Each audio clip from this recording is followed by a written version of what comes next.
Billionaire CEO crashes wedding, finds ex-wife with triplets who look just like him. They called him the Ice King of Manhattan, but few knew the heartache that molded Jackson Salvatore into the ruthless, inscrutable CEO he had become. On the surface, he was all power suits and boardroom deals until the day he chose to crash a wedding on a sunlit beach in Nantucket. A single photograph in a society column had lured him there, his ex-wife, Serafina, radiant in the background, flanked by 3 children whose features were achingly familiar.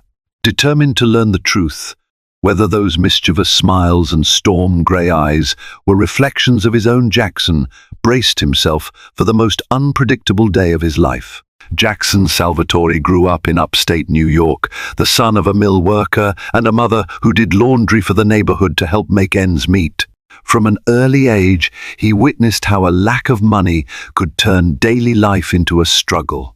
Determined never to feel powerless again, he poured all his energy into climbing the ladder of success. By age 30, he was the youngest CEO in Wilmington and Company's history. By 35, he had acquired it and rebranded it as Salvatore Industries. People called him the Ice King of Manhattan, but they had no idea what shaped him. Behind the slick suits and relentless ambition was a marriage in ruins. Serafina Lopez Salvatore, was the one person who had truly touched Jackson's guarded heart. She was an art conservator, traveling around Europe to restore fragile paintings and ancient tapestries. Her warmth, compassion, and dedication to preserving the past had captivated Jackson from the start. When they married, everyone thought they were an unlikely yet perfect match, the cold-blooded businessman and the free-spirited artist. But the corporate world demanded more of Jackson's time than he ever anticipated. Late meetings, last-minute flights, and cutthroat negotiations pulled him away from Serafina day after day. She wanted a partner who could be present in her life, not just a name on a bank account. Tensions flared, culminating in arguments that ended with slammed doors and tears. Serafina accepted a major art restoration project in Paris, hoping time apart might heal their wounds or spark a reminder of why they had fallen in love. Instead, the distance only magnified their issues. They divorced quietly, both wounded and unable to find common ground. Serafina vanished from New York's social scene, leaving no forwarding address. Jackson refused to speak of her, not to his closest friend Henry Brunswick, nor to any inquisitive colleagues. It was as if he believed ignoring the past could erase it entirely.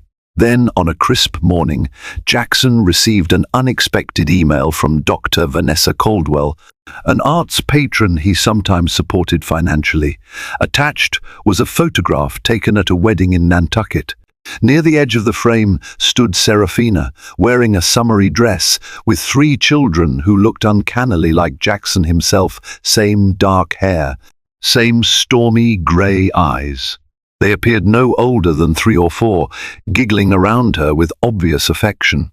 Stunned, Jackson felt the ground shift beneath him. Could these children really be his?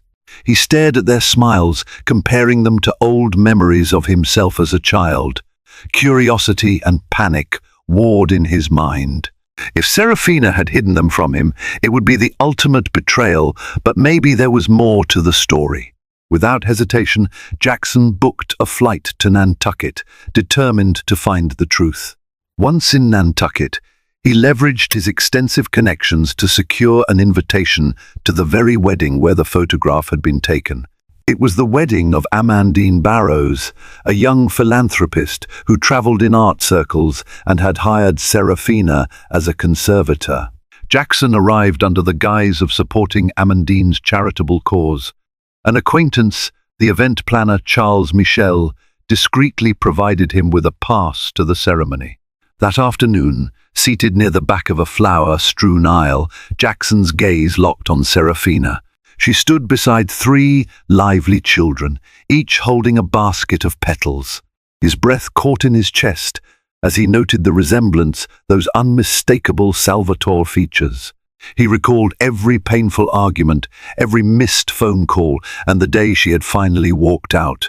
Regret stung like a physical blow. When Serafina finally spotted him, her face went pale. Gone was the gentle, hopeful expression he remembered. In its place stood quiet fury mixed with heartbreak. Jackson felt an unfamiliar sensation of fear.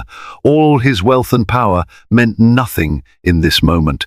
He was just a man who might have lost his chance at fatherhood without ever knowing. As the wedding began, the triplets scurried down the aisle, scattering petals. Serafina, eyes locked on Jackson, appeared too stunned to move. In that charged instant, he realized this confrontation was about far more than discovering whether he had children. It was about facing a past he had stubbornly refused to mend. Jackson braced himself for the hardest reckoning of his life, and for the first time in years, the invincible CEO felt both hope and dread, knowing that whatever happened next would change his future forever. Jackson Salvatore stepped onto the sunlit beach in Nantucket with his heart pounding harder than any corporate boardroom showdown he'd ever faced. The ocean breeze carried strains of violin music from a nearby white arch, where rows of chairs had been arranged for Amandine Barrows's lavish wedding. Most of the guests were people Jackson recognized from high society fundraisers, real estate magnates, art patrons, and socialites. He was here under the flimsiest pretense, a sudden philanthropic interest that allowed him to crash the event. Truthfully, he was there for only one reason: Serafina Lopez, the woman he had once loved so fiercely and then let slip through his fingers. He spotted her almost immediately. Even amid the swirl of pastel gowns and sleek suits, Serafina stood out. She wore a simple, flowing lilac dress, her dark hair pinned back in a loose knot. Surrounded by the glow of the midday sun, she was speaking softly to 3 young children. They each clutched tiny baskets of rose petals, their gazes darting between the shimmering ocean and the bustling crowd. Jackson's heart seized when he recognized the children's piercing grey eyes, dark hair, and the hint of his own dimple on the little boy's chin. He knew this moment would come, yet nothing could have prepared him for the jolt of seeing 3 small faces that bore his own features. Desperate for composure, he took a seat near the back of the aisle, forcing himself to remain steady. His presence drew a few raised eyebrows. Jackson Salvatore, the powerful CEO, didn't usually appear at weddings for the sake of camaraderie. He scanned the throng, half expecting someone to confront him, but the hum of polite chatter prevailed, and all attention soon shifted to the start of the ceremony. As the wedding procession began, Serafina's gaze locked onto Jackson's. He witnessed the flash of recognition, followed by shock and a flare of something that looked like anger. She guided the triplets to scatter petals along the sandy aisle, but her expression never lost that stunned edge. Jackson felt each second stretch into an eternity. If these children truly were his, then he had missed their entire existence. So far, their first words, their first steps, every precious milestone. When the bride, Amandine, made her entrance, the guests rose. Jackson stood mechanically, unable to focus on anything except the small figures near the altar and the woman he had once pledged to love forever. After the couple exchanged vows, applause rippled across the beach, and the guests were ushered toward a grand reception area near the estate's gardens. Jackson pressed through the dispersing crowd, determined not to lose sight of Serafina again. He found her near a set of decorative columns, the triplets clustered around her legs. Each child peeked up at him with open curiosity. Serafina drew in a shaky breath, sending the children off with a trusted nanny who had just arrived. Jackson watched them go, feeling a mixture of awe, longing, and dread. "You have no right to be here," Serafina said when the children were out of earshot. Her voice trembled with restrained fury. Jackson swallowed hard. "I saw a photo. I had to come. You had to come." She gave a harsh laugh. "Where were you all these years? You didn't care enough to call or write when I left." Words tangled in his throat. He wanted to tell her about lost letters, missed messages, and the ocean of regret he had been drowning in. Instead, he forced himself to say, "I didn't know you were pregnant. If I had," her eyes glistened with hurt, "maybe you would have paused your precious deals and paid attention. I tried to tell you, Jackson, but your silence told me exactly where your priorities lay." Before Jackson could explain further, one of the children, a little girl, broke from the nanny's grasp and ran back. She hesitated in front of Jackson, studying his face with solemn fascination. "Mama, is he a friend?" the child asked. Serafina bent down, gently guiding her daughter away. "Sweetheart, I'll explain later." The little girl nodded, glancing over her shoulder at Jackson as she was led away again. "Are they mine?" Jackson asked once the child was gone. In that moment, he needed to hear the truth from her own lips. Serafina's jaw clenched. "Yes, triplets. Lily, Lucia, and Luca. They're almost 4. She paused, her expression fierce. "But you don't get to swoop in now, playing the long-lost father. They've grown up without you." Before Jackson could respond, a tall man in a tailored suit strode over, placing a possessive hand on Serafina's shoulder. He introduced himself as Bryce, Serafina's fiancé. Despite the polite greeting, there was no mistaking the challenge in his eyes. Jackson felt an immediate surge of jealousy and regret. Bryce calmly informed Serafina that they were needed elsewhere, his gaze lingering on Jackson as if to say, "Stay away." When they left, Jackson stood alone among glittering champagne flutes and murmuring guests, grappling with the reality he had just uncovered. The weight of his past mistakes settled heavily on him. He had believed work and wealth could insulate him from personal failures, yet here he stood, face to face with the consequences of choosing ambition over family. He couldn't walk away this time. If those children were his, they deserved to know their father. Glancing toward the distant figures of Serafina and Bryce, Jackson steeled himself. There would be no contract or corporate handshake to solve this. He would have to fight for the chance to be in his children's lives and win back the trust of the woman whose heart he had once broken. As the sun dipped lower over the Atlantic, Jackson Salvatore resolved that he would not lose Serafina and the triplets again. This wedding had marked the collision of two worlds he once thought separate: the ferocious empire he had built and the fractured family he had left behind. The final question remained: how far would he go to make things right?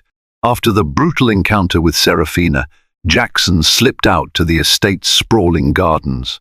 Paths of crushed seashells wound through hydrangeas, roses, and ivy-laced trellises. He needed the open air to think, to process the tidal wave of revelation that had just crashed over him. He found a secluded bench beneath a willow tree and sank onto it, head in his hands. It was the first time in years he felt powerless. Negotiating billion-dollar contracts was simple compared to this. The heartbreak he had inflicted, the children who didn't know him, and Serafina's new fiancé, who had apparently stepped into the paternal role he had abandoned. He remembered the day he first met Serafina. It was at a charity auction for the Metropolitan Museum of Art, where she was overseeing the restoration of a Dutch old master. She had scolded a wealthy patron for standing too close to the painting with a glass of champagne, and her fiery passion for preserving art made Jackson's breath catch in his throat. He introduced himself with practiced charm, expecting her to be flattered. Instead, she challenged him to name a single painter from the Dutch Golden Age besides Rembrandt. He fumbled, half offended and half smitten. The memory brought a bittersweet smile to his lips. Serafina had always been like that, fiercely protective of what she loved, unapologetically direct, and unwilling to accommodate arrogance. The thought was interrupted by the crunch of shells. He looked up to see Henry Brunswick, his old friend from Columbia University. Henry had come as a last-minute guest of one of the business families Jackson hadn't expected to see him here. "Henry," Jackson said, standing, "I can't believe you're here." Henry offered a quick embrace, his expression full of concern. "I heard rumors you'd flown to Nantucket. Figured it might be about Serafina, so I pulled a few strings to get an invite." Jackson shook his head, exhaling. "You know me too well. I just found out she has children, 3 of them. Triplets, Henry. And they're mine." Henry's eyes widened. "My God, Jackson, that's huge. Have you spoken to her?" Nodding, Jackson rubbed his temples. "Yes, she's furious, and she's engaged. She never told me about the kids." A pensive silence stretched between them. Henry finally said, "I remember how devastated you were after the divorce. But you never reached out to her. I asked you if you were sure. You wouldn't even read her letters." Jackson's head snapped up. "Letters? I never received any letters." Henry looked perplexed. "Serafina sent them to your old Manhattan address where you lived before your big move. She told me once that she tried writing to you." A cold chill overtook Jackson. He'd changed addresses twice, from a penthouse in Manhattan to a new property in Tribeca, and eventually to a mansion in Westchester. If any letters had arrived after that, they might have been forwarded incorrectly or lost. Or perhaps the staff at his old address never forwarded them at all, not seeing it as a priority. "She must have assumed I ignored her," Jackson whispered. "All this time, she thinks I refused to respond. No wonder she's so angry." Henry placed a reassuring hand on Jackson's shoulder. "You need to set this right, but be careful. She's been raising those kids alone well, apparently with Bryce's help for years. You can't just barge in demanding your place. You'll only make things worse." Jackson inhaled, steadying himself. "I'm aware, but I have to try. These are my children, and I still care about her." I never stopped. A voice from behind startled them both.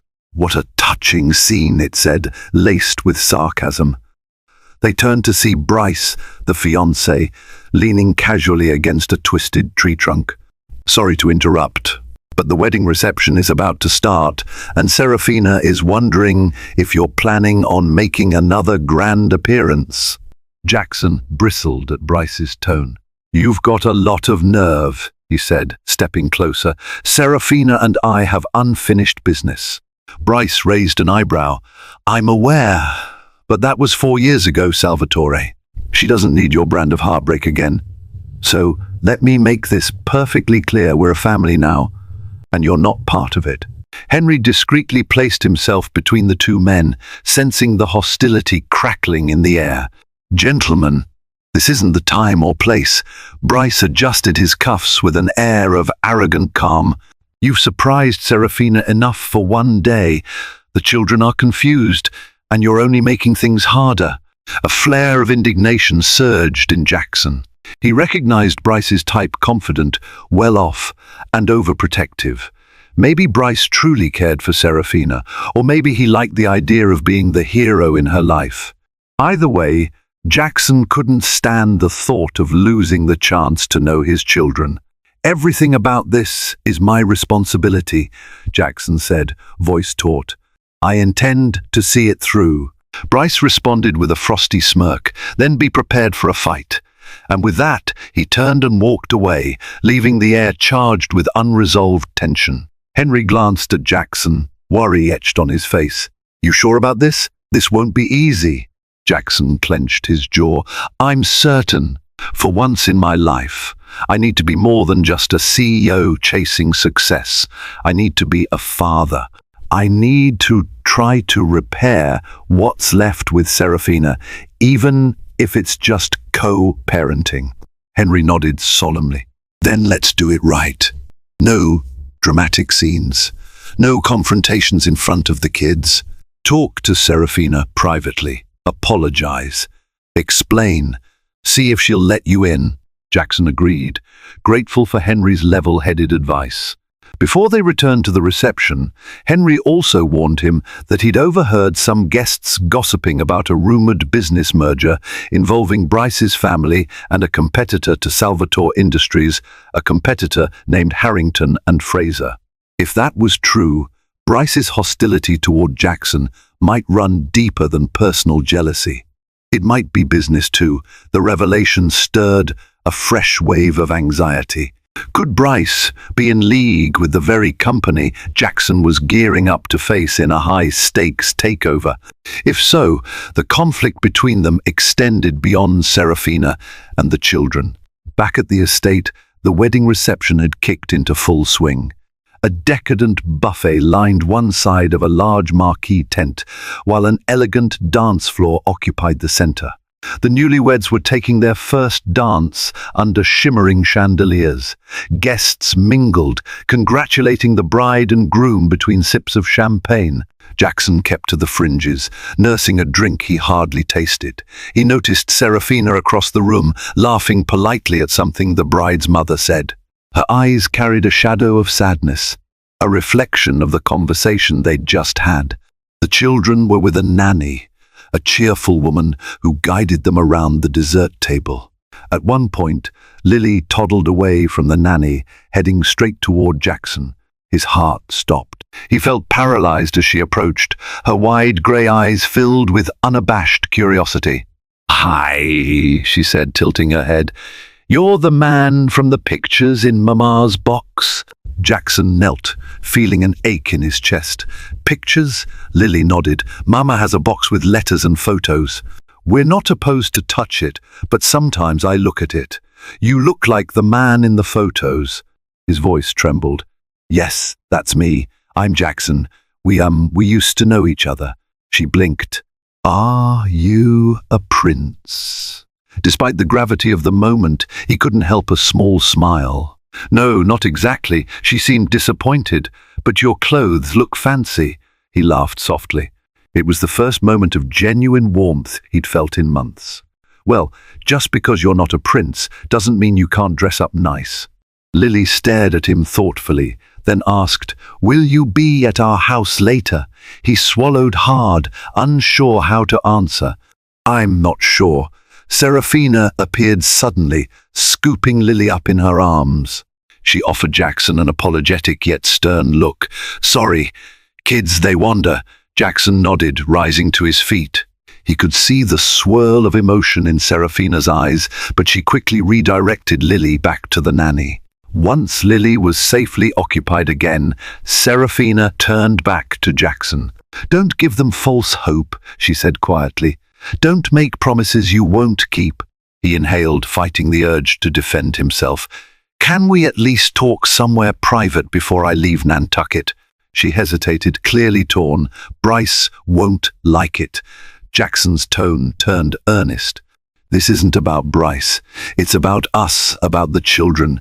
It's about closure, if nothing else. You owe me the chance to hear the truth." Her expression faltered. "Fine. Meet me at the old stone chapel on the far side of the property after the reception." Hardly anyone goes there now. Relief washed over him. "Thank you." She offered a curt nod, then slipped away into the crowd, leaving him with a spark of hope. Nightfall enveloped the estate in a soft glow. The reception was still in full swing, with music and laughter drifting through the gardens. True to her word, Serafina made her way to the old stone chapel, an archaic building shrouded by towering oak trees. Jackson followed at a discreet distance, making sure no one else noticed his departure. Inside, the chapel was silent, except for the distant crash of waves. Simple wooden pews lined the aisle, and stained glass windows cast muted colors across the worn stone floor. Serafina stood near the altar, arms wrapped around herself as though bracing against the chill of the night air or the vulnerability of what was to come. Jackson gently closed the chapel door behind him, swallowing the knot in his throat. A single lantern offered dim illumination, painting their shadows on ancient walls. He approached slowly, careful to keep a respectful distance. "Thank you for agreeing to meet," he began. She turned, eyes glimmering with tears. "I don't know what good it will do, but we need to have this out in the open." He nodded, taking a deep breath. "Serafina, I swear I had no idea about the triplets. Not until I saw that photo." Her jaw tightened. "And yet, if you'd bothered to check on me, if you'd read the letters I sent, perhaps things would be different." He explained about the addresses, the chaos of moving, and how he'd never seen her letters. He saw her shoulders sag a little, as though a small piece of her anger lifted. "I'm not saying it justifies my absence," he clarified, "but I want you to know I didn't deliberately ignore you." She looked away, biting her lip. "I thought you had washed your hands of me, of us.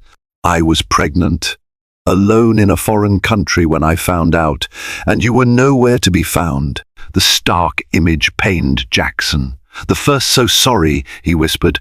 "I know I can't undo the past, but I want to be part of their lives now." She let out a trembling sigh, tears pooling in her eyes. "How, Jackson? I've built a life here, one that Bryce has been a big part of. The children see him as a father figure. If you come charging in, you'll disrupt everything. They're only 4 years old. They won't understand why you were gone all this time." He stepped closer, gently laying a hand on her arm.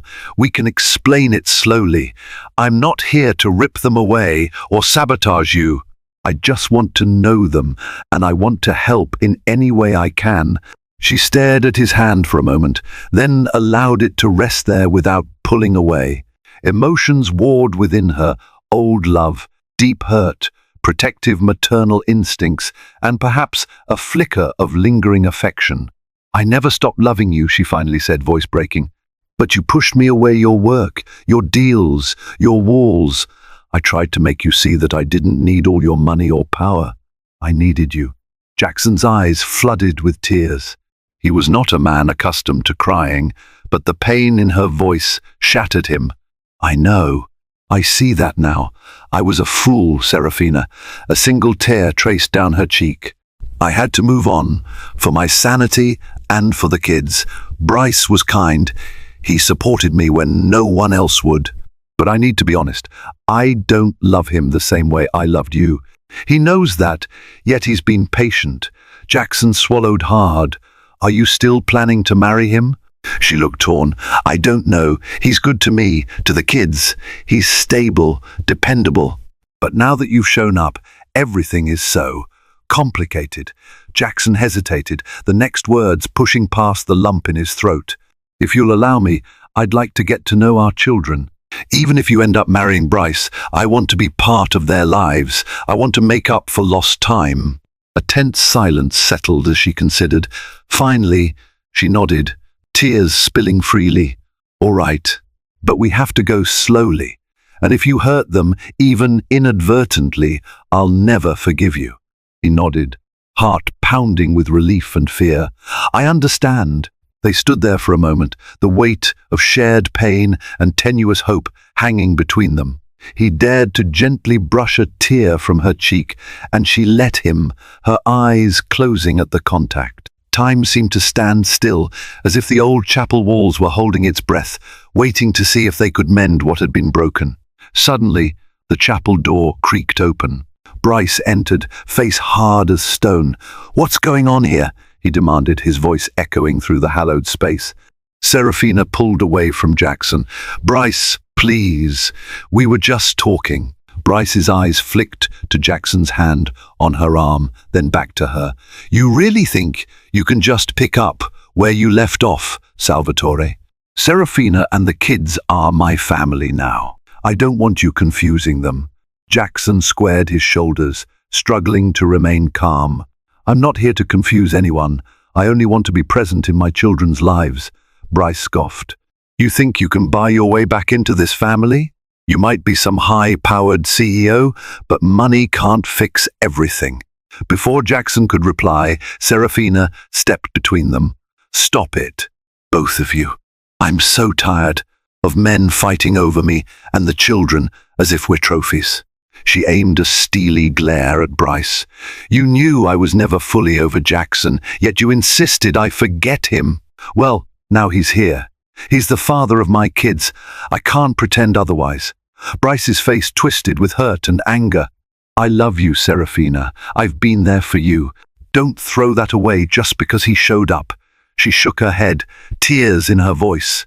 I'm not throwing anything away, but I need to do what's right for the children and for me.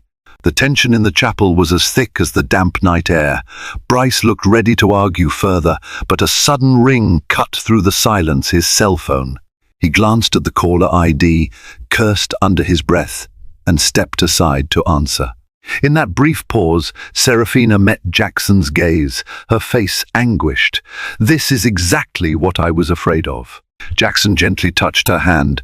I'm sorry, I never wanted to cause more pain. She swallowed. For now, just leave. I'll call you. We'll arrange a day for you to meet the kids properly. Maybe in a neutral place, so they don't feel overwhelmed. Jackson nodded, respecting her wish. As he started to exit, he overheard Bryce's conversation. Yes, I know the stocks took a hit. Harrington and Fraser is making a move. We need to finalize the arrangement. Jackson's ears perked at the mention of Harrington and Fraser, his competitor. Bryce was evidently entwined in some business dealings that could prove detrimental to Salvatore Industries. The personal conflict was merging with professional stakes in a way Jackson found unsettling. But he left without a word, giving Serafina one last longing glance. Stepping into the cool night, he felt both hope and dread swirling inside him. Hope because Serafina had agreed to let him see the children. Dread because Bryce seemed determined to block him, and now it appeared his rival in business was also in league with Bryce. Henry waited outside the chapel, his expression tense. How did it go? He asked quietly as Jackson approached. Jackson let out a shaky breath. We've started talking. It's complicated, but there's a chance I can see the kids. Henry nodded. And Bryce? A muscle twitched in Jackson's jaw. He won't let this be easy. On top of it all, I suspect he's collaborating with Harrington and Fraser. Henry's eyes darkened. So this is bigger than you and Serafina. Keep your guard up. You know how ruthless Harrington and Fraser can be when it comes to acquisitions. Jackson stared out into the moonlit gardens. I won't let them stand in the way of me being a father, and I certainly won't let them take down Salvatore Industries. Let's head back. I'll fly out tomorrow, but I want to be prepared for whatever's coming. They walked away from the chapel, the strains of wedding music drifting on the wind. Even in the midst of romance and celebration, a storm was brewing, one that threatened to upend more than just Jackson's reunion with his ex-wife and triplets. A week passed after the wedding fiasco, and Jackson found himself back in the glass and steel fortress of Salvatore Industries' Manhattan headquarters. Overlooking the bustling city from the top-floor executive suite, he could feel an uncharacteristic sense of anxiety gnawing at him. He had expected a call from Serafina, sooner some plan to meet the children, but days drifted by in silence. Meanwhile, Harrington and Fraser's rumored merger with Bryce's company, Archway Holdings, began to make waves in financial circles. Stocks shifted, rumors flew, and the media delighted in speculating about the rivalry between Jackson and the rising power cluster formed by his competitor. One evening, as Jackson was preparing to leave his office, his phone buzzed. He snatched it up, hoping it was Serafina. Instead, it was Charles Michel, the private event planner from Nantucket, known for his hush-hush network. Jackson, I've got some news you might want, Charles said in a low tone. Word around Nantucket is that Bryce is pressuring Serafina to move with him to London for a while. Something about an extended business trip or relocation. He claims it's temporary, but folks say he's eager to distance her from you. Jackson's pulse raced. That can't happen. I have a right to see my children. Thought you'd say that, Charles murmured. I'll keep an ear out. I like Serafina. She's a gentle soul. This Bryce character never liked him. Too slick for my taste. Jackson thanked him and hung up, a surge of determination flooding his veins. He grabbed his suit jacket and strode out to the private elevator, mind already calculating next steps. He needed to see Serafina, and soon before Bryce whisked her and the children away. That same night, a phone call finally came from Serafina. Jackson's heart leaped. He answered on the first ring. "Jackson?" she said, voice tremulous. "I'm sorry I haven't been in touch." "Things have been complicated." He exhaled relief. "I understand. Just tell me, are you all right?" "Are the kids all right?" She hesitated. "We're fine, but Bryce wants me to go to London. He has business there, and he thinks it'll be a fresh start for all of us." Jackson bit back a surge of panic. "Would you really leave?" A pause. "I don't know. I'm torn. Part of me thinks maybe I should, and yet I can't ignore the fact that you're the father of my children. And I see how they lit up when they met you, even if they don't fully understand. They're curious, Jackson." He made a decision right then. "I want to see you, all of you, before any big decisions. Let me take you to dinner someplace, quiet, safe. You can bring the kids, or not, whatever makes you comfortable. We need to discuss how to move forward." She let out a long breath. "All right, I'll come, just me though. The kids are too young, and I don't want them in the middle of adult conflicts." He agreed, relief washing over him. They arranged to meet in a small, secluded Italian restaurant in Midtown, far from the paparazzi and financial gossip mongers. When the night arrived, Jackson arrived early, nerves taut. He had chosen a corner table with a warm, intimate ambience.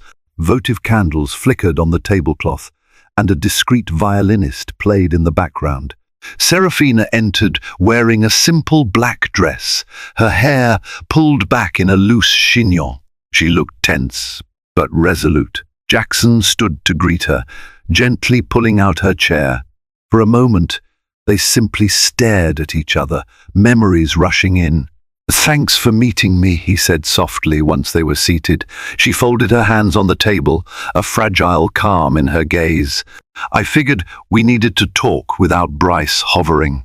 Jackson signaled for the waiter, ordering a bottle of wine. Once they both had a glass, Serafina gathered her thoughts. Bryce offered an ultimatum. "Either I distance myself from you and secure this London opportunity, or, well, let's just say he's not pleased with my reluctance." Jackson studied her face. "And how do you feel?" She stared into her glass. "I'm grateful for his support, but I can't deny what's happened. You're the father of my kids, and they deserve to know you. I want them to know you." She lifted her eyes. "But I'm afraid, Jackson, afraid you'll get bored or overwhelmed. Afraid you'll vanish again, whether intentionally or not." He reached across the table, gently covering her hand with his. "I can't undo my mistakes, but I swear I'm here to stay. My eyes have been opened. I refuse to lose any more time with you or them." She blinked away tears. "They talk about you, you know, Lily especially, after the wedding. She said you looked like a prince." Jackson offered a crooked smile. "She asked me if I was one. I told her I wasn't." They shared a brief laugh, a momentary reconnection that felt startlingly natural, as if they hadn't spent years apart. Then Serafina sighed. "We have more than our personal issues to worry about. Bryce told me he's close to finalizing a major deal with Harrington and Fraser. Something about combining resources to open new property developments across Europe." Jackson's expression hardened. "That could threaten Salvatore Industries. Harrington and Fraser is my biggest competitor in property development." She nodded. "Bryce is aware. He wants to topple you, or at least keep you busy, so you can't meddle in our personal affairs. I told him I didn't want your business problems affecting the kids, but he just smirked and said it was nothing personal, just good business."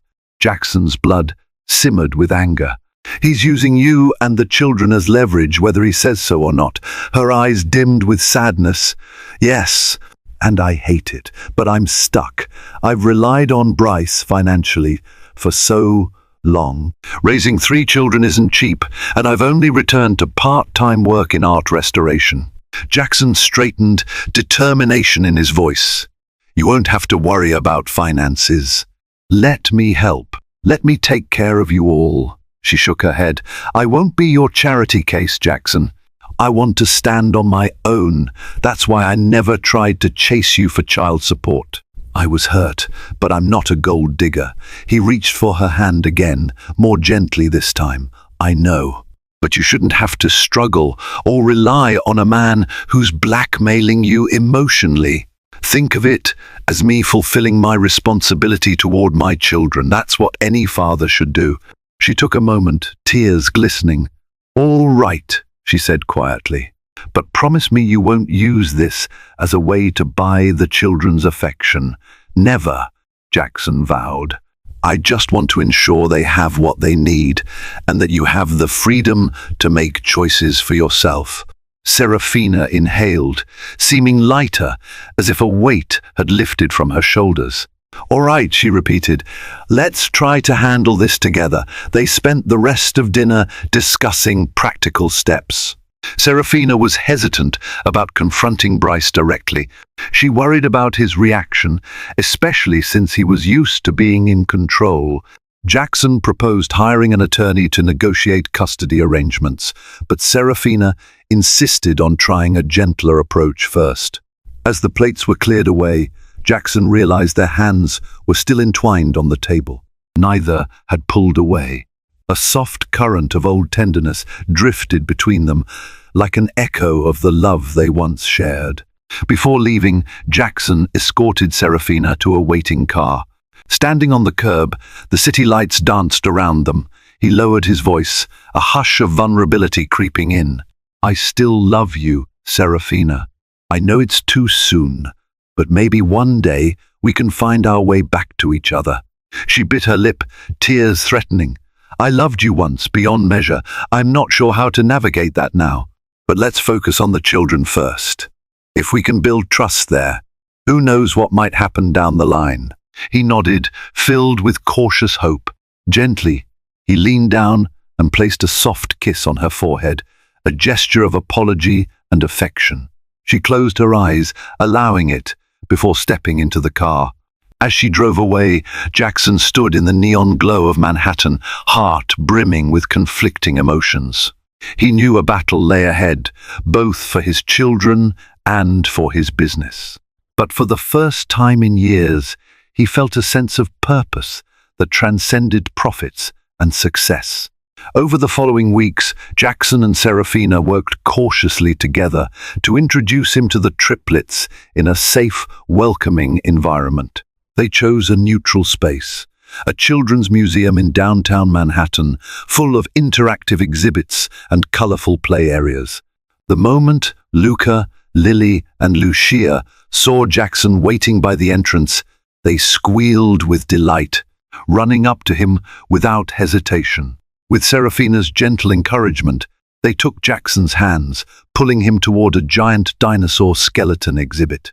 He reveled in their laughter, guiding them through the displays, answering questions in a warm, paternal tone he never imagined he'd possess. Serafina watched from a short distance, a hopeful smile gracing her lips. Every now and then, Jackson caught her eye, and the warmth that passed between them felt like a promise, one of healing and possibility. Still, storm clouds gathered on the horizon. Bryce was furious when he learned of these meetings. He confronted Serafina one evening, voice raised, accusing her of betraying him. He threatened to withdraw financial support, to take legal steps questioning her fitness as a mother, anything to keep Jackson away. But Serafina held her ground, emboldened by Jackson's vow of support. Not long after, a flurry of business news broke. Harrington and Fraser had sealed a partnership deal with Archway Holdings, Bryce's company. Their stocks surged, and speculation ran rampant that they would soon try to overshadow Salvatore Industries. Jackson's board was nervous, shareholders were uneasy. One morning, after Jackson had just finished a delightful FaceTime call with the Triplets who showed him their new painting project, Henry burst into his office. Jackson, he said, breathless. Harrington and Fraser are making a hostile play for our top-tier real estate in Boston. They're leveraging new assets from Archway Holdings. Jackson felt his stomach knot. So it's begun. Henry handed him a folder. We can fight them legally, but it's going to be costly. And if they manage to buy out enough of our subcontractors, we'll be cornered. Jackson paced, mind racing. We need a counter-strategy, something decisive. As they brainstormed, Jackson's phone buzzed. Serafina's name lit up the screen. He answered quickly, but the voice on the other end wasn't hers. It was Lily, sounding scared. "Daddy Jackson?" she said, her small voice trembling. "Mummy's crying and Bryce is yelling." Alarm slammed into him. "Where are you, sweetheart?" "In Mummy's room." His blood roared in his ears. "Give the phone to Mummy, please." There was a shuffle, then Serafina's tearful voice came through. "Jackson, Bryce is furious. He wants me to sign some documents giving him control of the children's guardianship if we go to London. He said if I don't, he'll..." Her voice broke off in a sob. Jackson's rage surged. "Stay where you are. I'm coming." He hung up, ignoring Henry's startled protest, and strode out of the office, adrenaline pounding. During the car ride to Serafina's apartment, his thoughts raced. He had been too diplomatic, hoping Bryce would back down. Clearly, the man was crossing every line. When Jackson arrived, he found Bryce in the hallway, a suitcase in hand, forcibly tugging at Serafina's arm. The children were huddled behind her, crying. "Get your hands off her," Jackson thundered, storming forward. Bryce whirled, eyes blazing. "Who do you think you are? This is my fiancé, my family." Jackson pushed past him to stand protectively in front of Serafina and the kids. She was trembling, tears streaking her cheeks. "That's enough, Bryce," Bryce sneered. "You can't just walk in here and pretend to be Daddy of the Year. You abandoned them once." Jackson clenched his fists, fighting to keep his composure. "You're scaring the children. Leave now, or I'll call the police." Luca, the boy, clung to Jackson's leg. Lily and Lucia cried softly behind Serafina's skirt. Bryce, seeing the determination in Jackson's eyes, looked momentarily uncertain.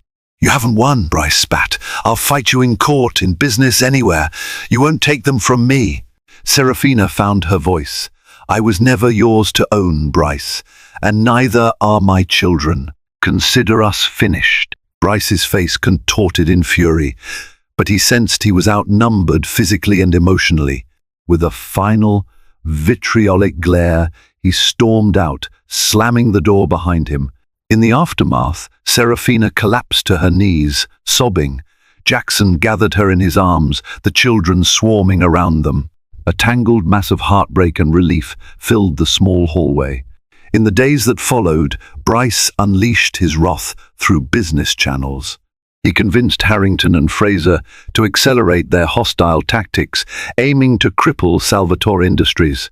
Board members grew antsy, and some even urged Jackson to relinquish his paternal pursuits to focus solely on the fight for the company. But Jackson refused to abandon his family again.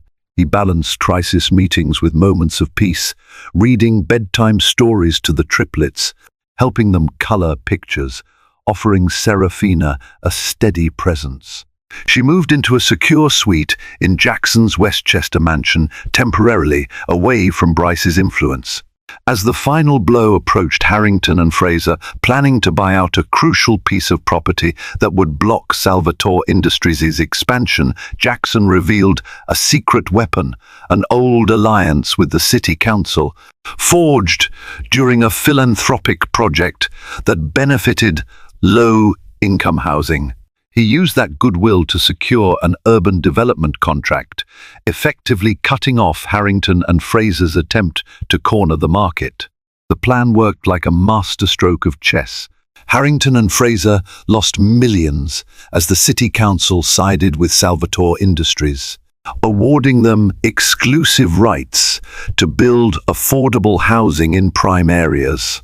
Deprived of that vital strategic piece, Bryce's partnership with Harrington and Fraser faltered. Their stock tumbled. On the family front, Jackson called an emergency meeting with a skilled mediator and family attorney. He and Serafina drafted a formal custody arrangement that recognized Jackson's parental rights and established financial support for the children. Serafina insisted on finalizing her separation from Bryce, legally ensuring he had no parental claim. Bryce's legal threats, it turned out, were hollow without her consent. Finally, the moment arrived when the triplets would move to a new home base in Westchester with their mother, free from Bryce's intimidation. Yet, questions about Serafina and Jackson's future as a couple lingered.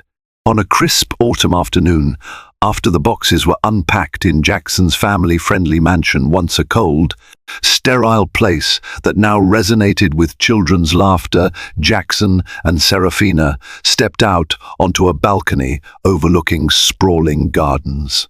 The kids were in the backyard, chasing each other. Serafina folded her arms, gazing at the horizon. "We're safe now, but there's so much healing left to do." Jackson nodded, exhaling. "I know, and I'm willing to do the work, to rebuild trust." She turned to him, searching his face. "Can we ever be what we once were?" He smiled softly, brushing a strand of hair behind her ear. "We might become something even better. We've both grown, learned from our mistakes." "I'm not the same man who lost you before." Tears shimmered in her eyes. "You fought for me, for them. That means more than you can ever know." He leaned in, cradling her cheek in his hand. Gently, tenderly, he pressed his lips to hers. This time, there was no tension, no hesitation, only the warmth of rediscovered love and the promise of a second chance. Below, the triplets noticed their parents' embrace and burst into giggles. Luca shouted, "Daddy's kissing Mommy!" Lily and Lucia squealed, dancing around. Jackson and Serafina broke apart, laughing through tears. Hand in hand, they descended into the yard, where the children swarmed them with joyful embraces. The setting sun cast a golden glow over the reunited family, illuminating the path of forgiveness, resilience, and hope that lay before them. And so, after years of heartbreak and hidden truths, Jackson Salvatore claimed not just his legacy, but the family he never knew he had. In facing down ruthless business rivals and the ghosts of his past, he discovered that true wealth is measured not in profits or power, but in love, trust, and the unwavering bonds of family. Serafina, once estranged and silently suffering, found a new sense of security and partnership in the man who had once let her slip away. Together, they formed a fresh start, forging a unity stronger than the forces that sought to tear them apart. If you've been swept up in the drama and the sweet promise of second chances, don't keep it to yourself.